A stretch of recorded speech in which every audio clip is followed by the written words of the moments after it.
Regis, que é professor de Direito Constitucional e também cientista político. André, nas últimas horas, o cenário político brasileiro ficou bastante abalado com a divulgação de gravações feitas de telefonema do presidente Lula. E isso causou uma repercussão intensa na atual crise política brasileira. Qual é a leitura que você faz desse novo capítulo da política brasileira?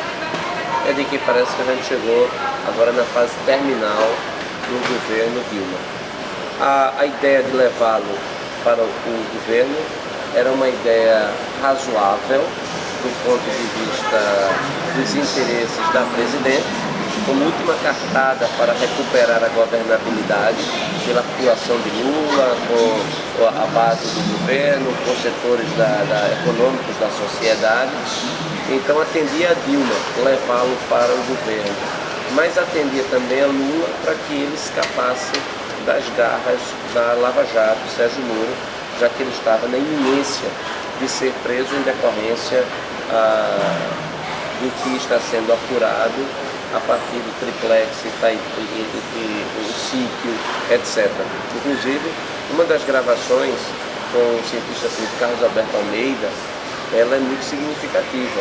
O principal hoje, ou um dos principais consultores do presidente, diz para o presidente: assuma logo, porque não tem escapatória.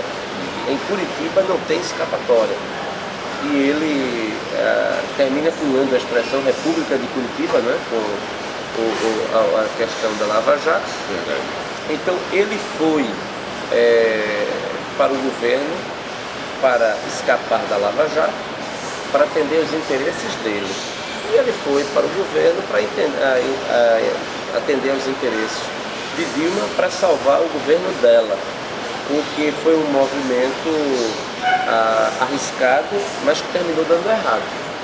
Poderia ter até dado certo, nós não temos como voltar no tempo para saber como seria esse movimento se ao mesmo tempo não tivessem sido descobertas as conversas a partir das gravações autorizadas pela Justiça.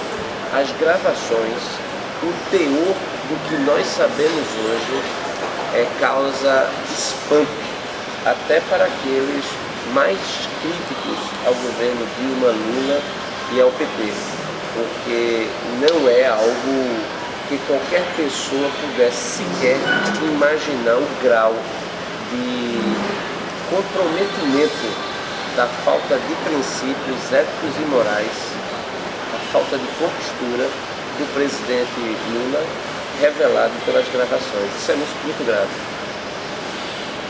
Nesse momento, a crise se desloca para o Supremo Tribunal Federal. E a gente percebeu que o ex-presidente Lula, ele, na conversa, ele emite conceitos muito pouco dignificantes para o Poder Judiciário brasileiro. Essa situação dele não iria engrossar, digamos assim, a tese pelo impeachment da presidente Dilma? Não tem a menor dúvida. Mas até meio paradoxal. Um movimento que, no primeiro momento, foi festejado, o próprio PMDB procurou colocar que com Lula seria diferente, mas em sequência às gravações o PMDB volta atrás e isso parece que desencadeia um processo de aceleração do processo de impeachment na Câmara dos Deputados. É preciso também colocar que Lula, a revelação do conteúdo das gravações o deixaram nu e numa posição de muita dificuldade com o Ministério Público. Para se recompor quando ele conseguiu algo, vamos dizer assim, de extremo incapacidade de superação da crise, porque ele ofende o Ministério Público, ele ofende a magistratura, ele ofende autoridades e ministros do próprio governo, ele ofende o senso comum, mas é muito grave quando ele ofende não apenas o Procurador-Geral da República, dizendo que o Procurador-Geral da República não é grato a ele cobra gratidão pela escolha, ele demonstra que ele não tem condições para exercer o cargo de ministro da Casa Civil hoje.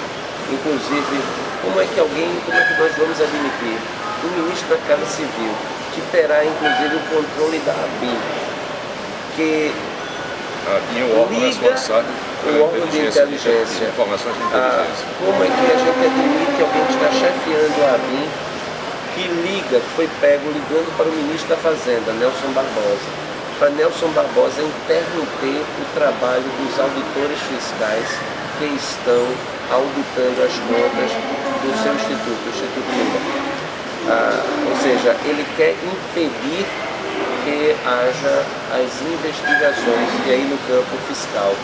Se ele é capaz de, fora do governo, interferir com o ministro da Fazenda para isso, é óbvio que na Casa Civil ele terá um poder muito maior de comprometer mais ainda as instituições democráticas de direito. Então, eu vejo com muita preocupação essa possibilidade, porque ele agora continua subjúdice, essa nomeação, e acertadamente subjúdice. Eu acredito que houve desvio de finalidade do ato administrativo que o nomeou, e também ele não reúne as condições para o exercício do cargo na medida em que ele não tem reputação ilibada. E o artigo 37 da Constituição diz que a administração pública deve ser pautada pela moralidade, pela impessoalidade. Uma pessoa que está sendo investigada como Lula em tantos processos, ele não tem condições de exercer o cargo de principal assessor da Presidente da República trabalhando tão perto.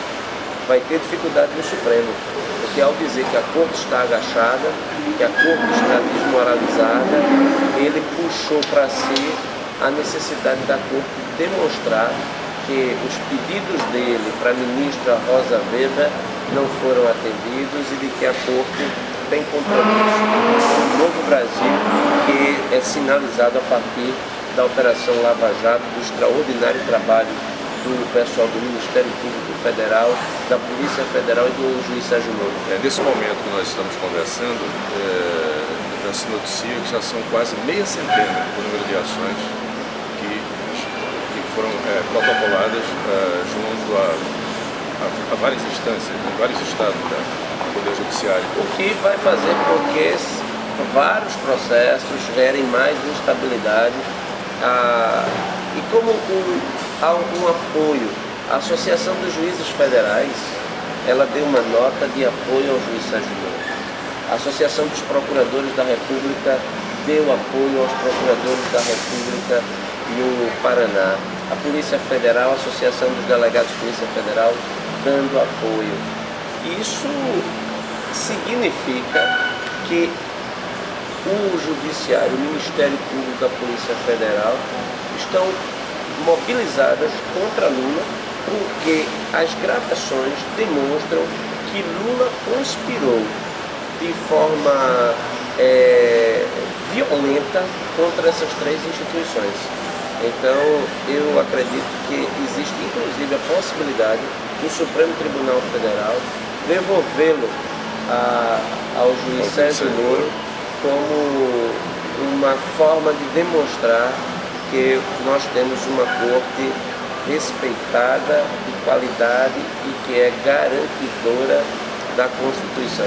Eu, inclusive, acredito que qualquer saída para essa crise hoje passa pelo Supremo Tribunal Federal. A responsabilidade dos ministros é muito grande nesse momento.